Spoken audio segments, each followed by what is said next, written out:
Okay, so let's get into it. We're doing a deep dive today on, well, what's often a real headache in high-end AV installs. You mean getting the signal into the main hub perfectly? Exactly. How do you get, say, 4 flawless, uncompressed video feeds into that central matrix without losing a single drop of quality? Right. And we're focusing on one specific piece of hardware for that, Hmm.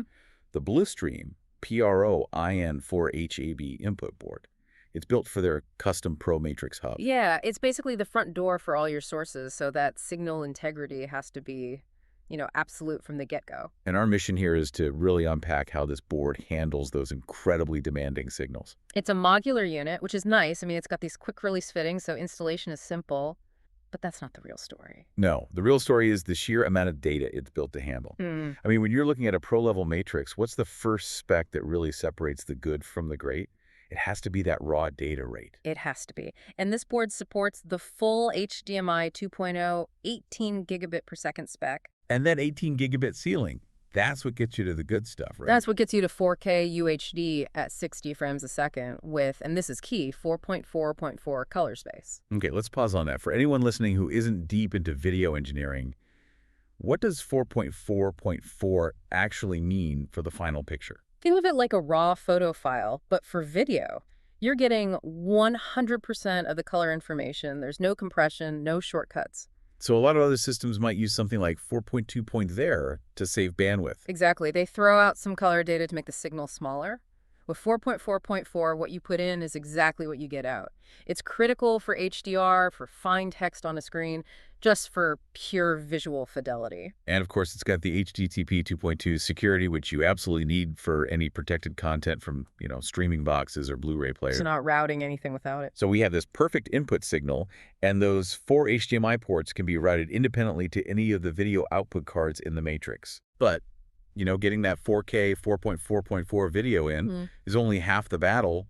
What's the board doing for the audio that goes along with it? Well, what's great here is that it passes everything through. All the known HDMI audio formats. So we're talking Dolby True HD, Atmos, DTS HD Master Audio. Just the big ones. All of them. They all just move digitally right into the matrix. Okay, that's impressive. But the thing that really jumped out to me in the specs, the real genius move, is this kind of audio backup plan it has. The analog breakout. Yeah, that independent 2-channel analog audio out on a little 3.5 mil jack for each input. And you might ask, why would an installer even need that? Why pull a simple stereo signal out when you've got this amazing digital stream going into the matrix? I was just about to ask. It's all about flexibility for the installer. Think about a hybrid zone. Maybe you have a soundbar or a local amp that just needs a simple, reliable audio feed right now. Ah, so it bypasses all the digital complexity. You're not waiting for a processor to decode Atmos if you just need some basic sound immediately. Precisely. It solves latency issues. It solves compatibility problems. It's a dedicated local audio path that's totally separate from the main video switch. It just works. So it's a problem solver. It dramatically simplifies things for the person designing the system. It gives them options. You've got your 4 high-end HDMI Type A inputs for the main system, and then your 4 simple 3.5 mil stereo jacks as a get-out-of-jail-free card. So to wrap this up, what we're really looking at with the Blustream PRO-IN4HAB is a really smart input brain for a matrix. It handles that top-tier 4K 60 Hz 4.4.4 video, and at the same time gives installers this crucial flexibility with those analog audio outs. Yep.